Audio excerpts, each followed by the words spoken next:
care of your loved one it's never be easy. It's physical and emotional drain. Right. So you can ask for help. It's very, very okay when you ask for help, and you're gonna see that many of your loved ones want to help you. สวัสดีค่ะ สวัสดีค่ะ When discussing healthcare, many people tend to think about only conventional medical treatment. However, for patients facing serious illnesses, an optional approach called palliative care is becoming choice of many families. Today we're discussing the importance of palliative care and how this approach helps support both patients and families through compassionate and patient-centered care. Let's dive right in. สวัสดีค่ะ สวัสดีค่ะ สวัสดีค่ะ Thank you very much, doctor. You're very busy, but still here, so thank you for joining us today. So you are a pulmonary doctor and palliative care doctor. Yes. Can you explain to us how are these two principles different from each other? Well, normally when we think about medicine, most of us will think that it's going to be like fighting the diseases, fighting the illness and prolong life of a patient. But in palliative care, we not focus of that. We focus the other side. We focus about the quality of life of the patient when the patient or the family facing about like serious illnesses. So we always ask another important question: how when the patient when one person facing this serious illness, how they can live as well as possible throughout the illness. Right. So usually people would associate palliative care with end-of-life care, right? So with this misunderstanding, with what you already mentioned earlier, how broad is the scope of this approach? When the patient facing the difficult situation of the serious illness, at that time we can take care of them. Right. We can work alongside with the medical treatment. To when we're gonna help patient and help the family about difficult situation, whether physical or mentally, difficulty when they're facing this problem. So we focus on the symptom control when the patient has like a pain, breathlessness, or even psychological distress, fear, facing about uncertainty of their life. We're gonna help them pass through this. So that's palliative care. So many times we can take care of the patient at the moment of diagnosis. So both physicality and mentality. Yes. Yeah. So from all what you say, I have a feeling that palliative care is not all about the patients, but also their families as well. Right. Yes, So you need to work closely. We work closely, and when we look at one patient, it's not only the patient, it's like a unit. It's gonna be like a patient and their loved one. It's not the family, the blood family, but it's maybe the whole communities that surround them very close. Like when you have the close friend, okay, when you got very bad illness, that they can be help you something. So when we work like this, we're gonna help the family get through the difficult situation. When one's sick, you know that all the family got sick. So we provide the treatment, we provide the knowledge that how they can take care of patient. And for the family, we support all the psychological, all the knowledge for the patient, take care of patient. And also we have the supporting team. The family can show their exciting, can show their fear with us, can sharing this feeling with us comfortably. Right. So in a way, it's like a holistic care, Yes, right? very, very Psychological, social, emotional, physical. Yes. Right. Because the quality of life, when we said about this word, it's not about the physical. It's not never be only the physical. I know that doctors need to take a course of communication when they need to announce bad news for the families. But how is that practice different for palliative care doctors? Yes, Because palliative care doctors, we train a lot of communication skill. Maybe about 30 or 40% of our curriculum gonna be about difficult conversation that we have to communicate with the patient and families. But when I study the medicine, we have only about 2%, I think. 2% about the communication skill. Right. And the 98% gonna be about disease, how you diagnose, how you treatment, how you focus on the investigation and interpret all the everything. So I think in palliative care we have a lot of skill to communicate with the patient and the family in difficult. But do you have different protocols? Does it need to be more compassionate or more constructive? Yes, it's like actually it's the same protocol. Right. The same protocol. The same protocol protocol. can be teach not so difficult, right? But how to practice, we face a lot of difficult situations, more complicated, more challenging, more conflict of the family.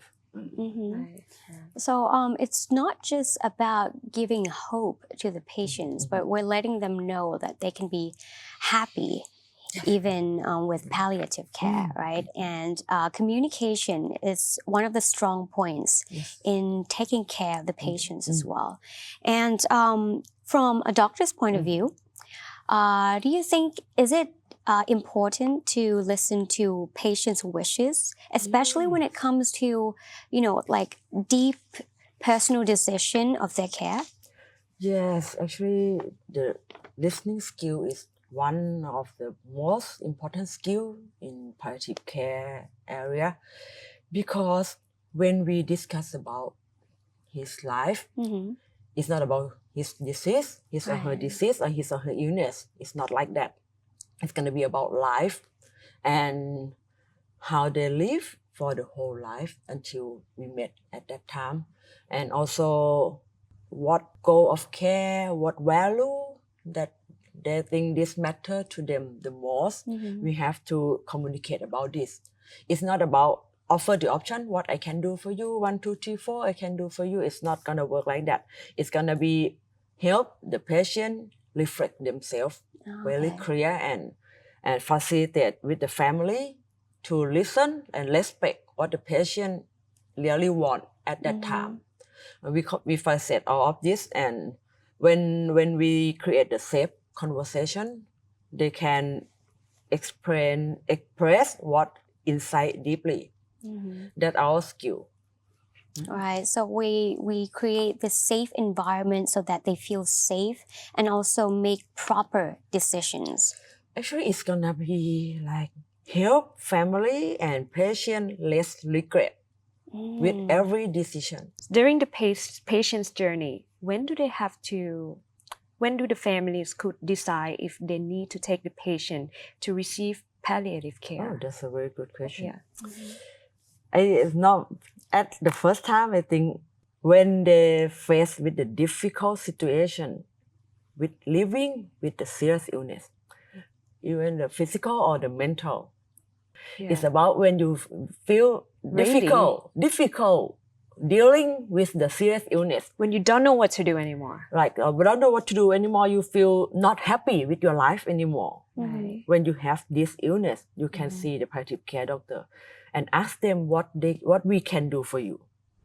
Maybe we can do more than the treatment, the normal treatment that we prescribe. We can reflect your life, and we can help you and your family communicate each other more than you ever did before. Right. So it doesn't matter which stage of the disease. Yes, it's not could be the beginning or maybe the middle stage. Yes, yes. Many times I have my patient came to me with just the result. They just got the biopsy with the cancer, and they want to know that palliative care can do what we can do for them. Right. We discussed at that time. We just planning, help them know what they're gonna face in the future, and help them know that what they really need for their life. Help them make the decision in each step in the future. Right. Time to take a break, and we'll be right back.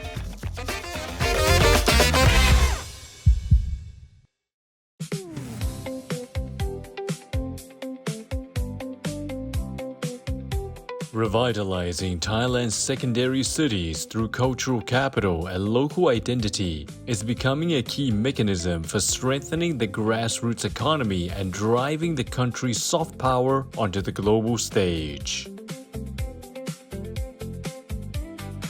Cultural assets rooted in local communities are being transformed into a creative economy through the development of community products, handicrafts, and local cuisine, alongside modern design and storytelling that add value to contemporary Thai identity. Because the development of Thailand's secondary cities today is not only about generating income for local communities, but also about creating new value from the roots of Thai culture and transforming into a driving force for the nation's future.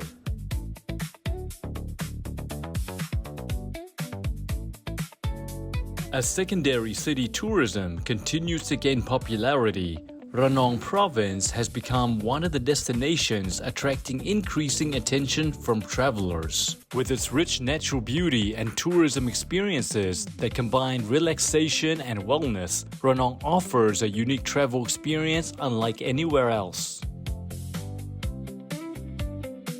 Located along Thailand's Andaman coast, Ranong is well known for its abundant natural resources. The province is home to beautiful seas, mountains, waterfalls, and mangrove forests, along with simple local lifestyles that continue to preserve the identity of the community.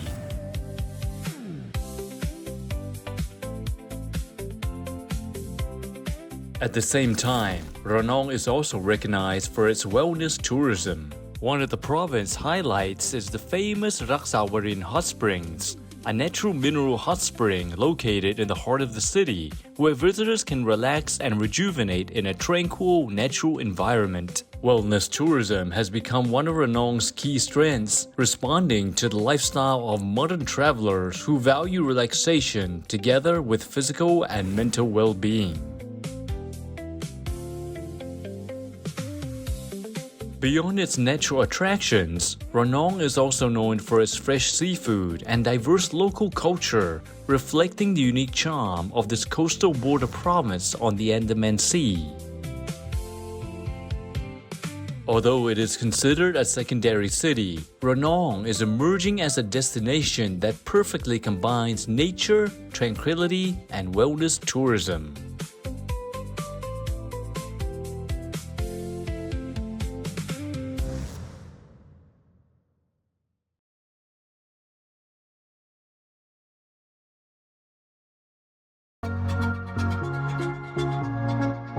Currently, the global health and wellness trend is experiencing rapid growth, becoming a key area of interest for people around the world. In particular, there is a strong shift towards proactive healthcare, moving away from traditional disease treatment towards building well-being through science and innovation. By integrating preventive medicine and anti-aging medicine with smart technologies, a personalized and holistic healthcare system can be created, one that responds to individual needs and supports a high-quality lifestyle in the digital age. Thailand possesses strong strengths in its service culture. It is therefore essential to clearly advance wellness tourism through services that promote both physical and mental well-being, grounded in stability, so as to drive the wellness tourism economy to become a key source of national revenue.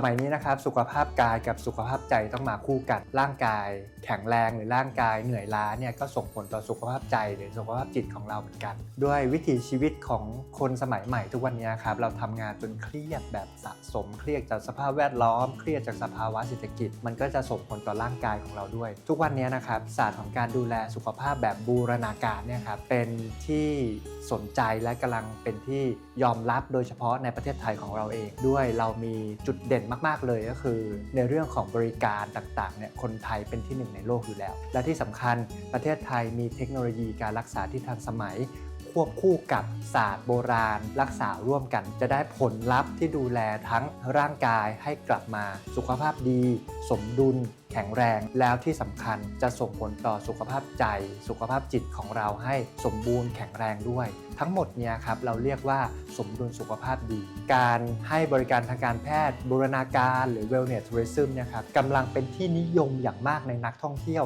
ทั่วโลกเลยที่เดินทางเข้ามาในประเทศไทยเพื่อที่จะได้รับบริการที่ดีและโดดเด่นแบบนี้แล้วก็ฟื้นฟูสุขภาพให้กลับสู่ภาวะสมดุลอีกครั้งครับ The opportunities in wellness tourism and medical innovation are highly promising and require urgent action. By moving forward now, Thailand can attract travelers from around the world while generating employment and creating significant economic value for the country in the future.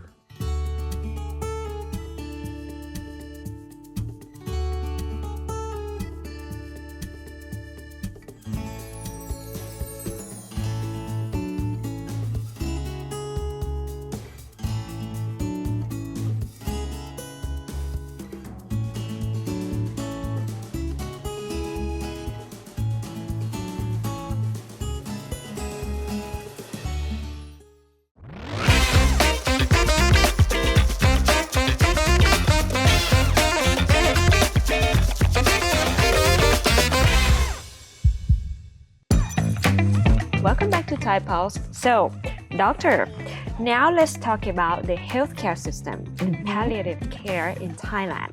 How has Thailand's healthcare system placed greater emphasis on palliative care in recent years? Actually, it's a big challenge because right now you can see in the news that many doctors resign from the government hospital to work as a private care hospital because of the workload is too much. So it's a big challenge of our system.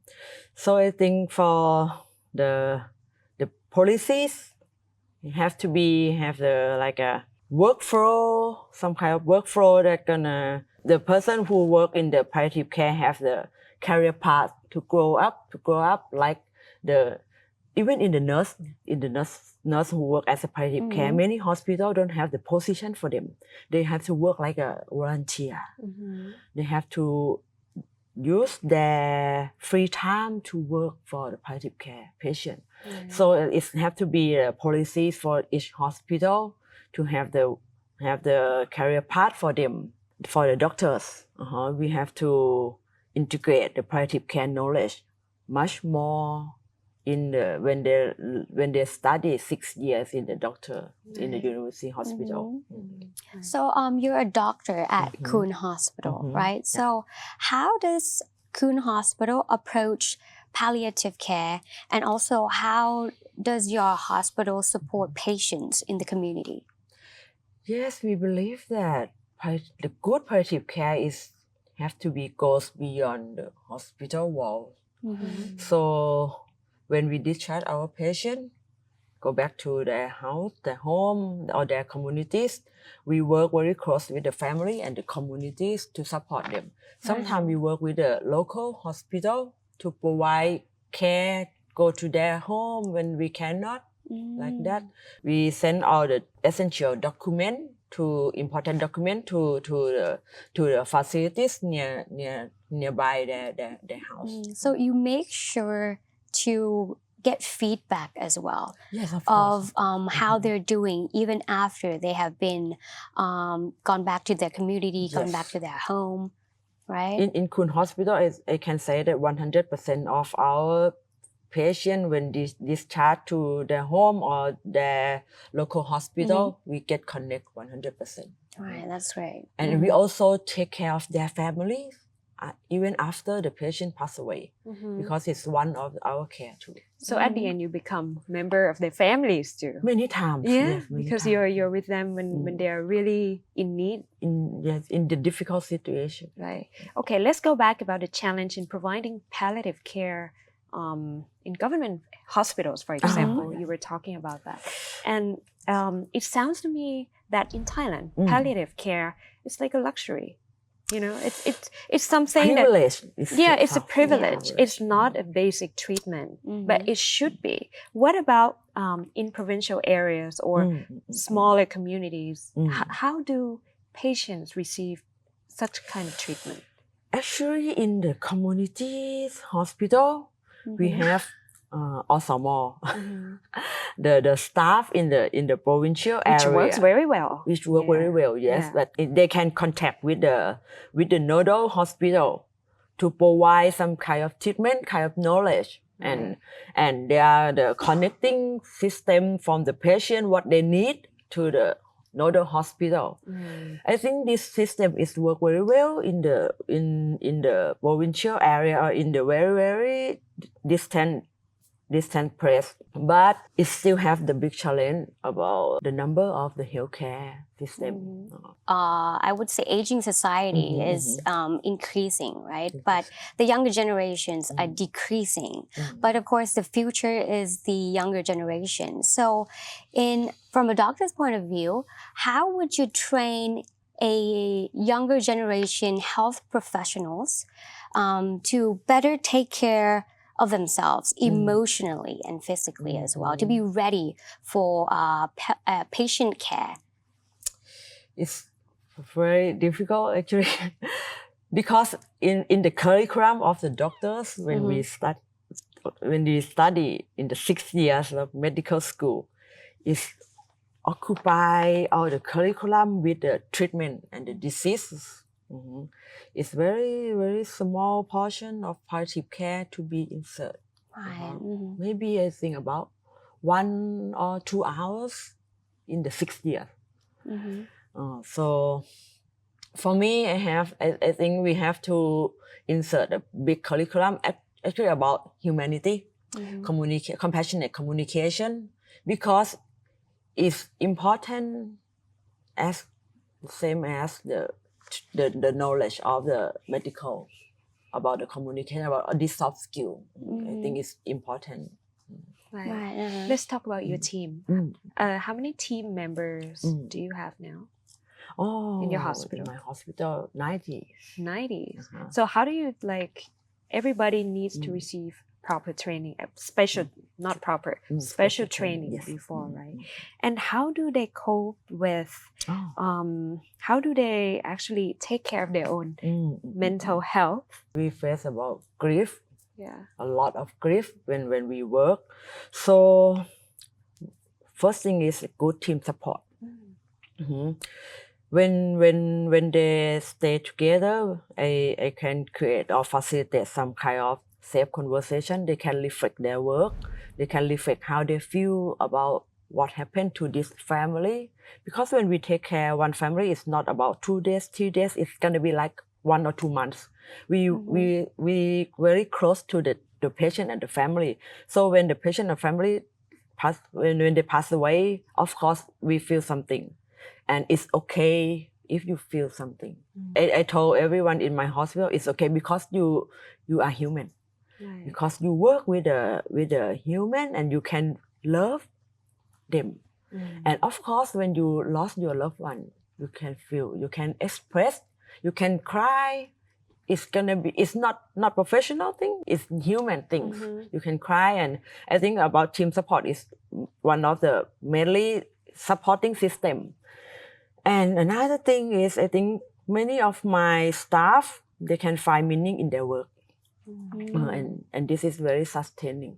They can keep going when they Keep love. them going. Okay, so before we move to the closing segment, I have a personal question. Me, on behalf of many people, I would think that they might have not heard about hospitals who specializes in palliative care before, because usually when we're at the hospital, with how many fatal disease you have, the hospital still takes care of you, right? So I didn't even know about this unit before, like palliative care. I didn't know there was such thing. So me playing devil's advocate here, why do we need a hospital specializes in palliative care when we already have hospitals? Yes, in a big hospital, I think there's a department of palliative care hospital. But the protocol of the hospital gonna be like acute care hospital. Right. So there has many limits for the patient at the special situation. All the protocol designed for patient safety and family and the environment safety or something like that. But the palliative care, we care about the happiness, the most care about happiness. Mm-hmm. So we can beyond the protocol. We goes beyond the normal protocol to do anything to make them happy.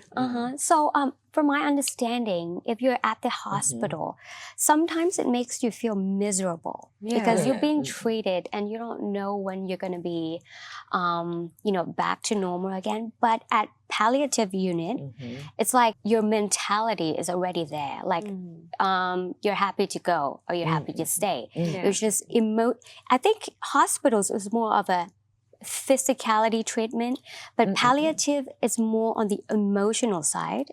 Yeah, is that correct? like that. Right? Did you see her hospital? I mean, it looks exactly It makes you not wanna like stay there. not like hospital. Doesn't mean that I want to go there. But it's designed so perfectly, beautifully. Is that also what you focus on? Yes, when I work like in the big hospital, the patient always say to me they want to go home, but they feel unsafe when they go home. So I decided at Koon Hospital to be as comfort as their home, with the safe, with our healthcare professional gonna take care of them. Right. And I believe some of our viewers who are watching right now, there might be some who are taking care of their family members who might have fatal disease. So what message would you like to share to them? I know that you're gonna feel exhausted, and it's okay. It's 100 okay that you felt that. It's normal. Taking care of your loved one it's never be easy. It's physical and emotional drain. Right. So you can ask for help. It's very, very okay when you ask for help, and you're gonna see that many of your loved ones want to help you. And one more thing, I think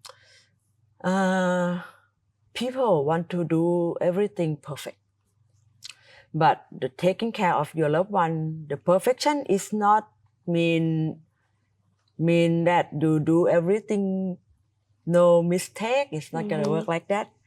But your presence, your compassion, you being there with them, that matter much more, you think. I think they're just putting a lot of burden on themselves. People who are taking care of their family members, they feel like they have to be strong physically, emotionally, all the time. But you're telling that they can be vulnerable too because they're human beings, right? It's okay that you feel sometimes like mad, crazy, and sometimes angry. It's okay. It's very okay. It's totally normal to be that way, right? So the final question, as a doctor specializing in this principle, what future would you like to see with palliative care in Thailand? Like you said before, it should not be the privilege. It should be something like the Basic water treatment. that everyone can access to it when they need. It's no matter where they are, no matter what the financial situation they have, it's gonna be like the water that everyone needs it. You can access to the good quality of water. It should be like that. It should be a necessity for everybody. Thank you very much for joining our program today. It was a very meaningful conversation. Thank you so much. Thank you. So from today's discussion reminds us that healthcare isn't just about treating illness, but it's also about dignity, compassion, communication, and improving quality of life for both patients and their families. And for those who are interested in Koon Hospital, you can check out more details on their website and social media. And that's all for Thai Pulse this week. We'll see you again. สวัสดีค่ะ สวัสดีค่ะ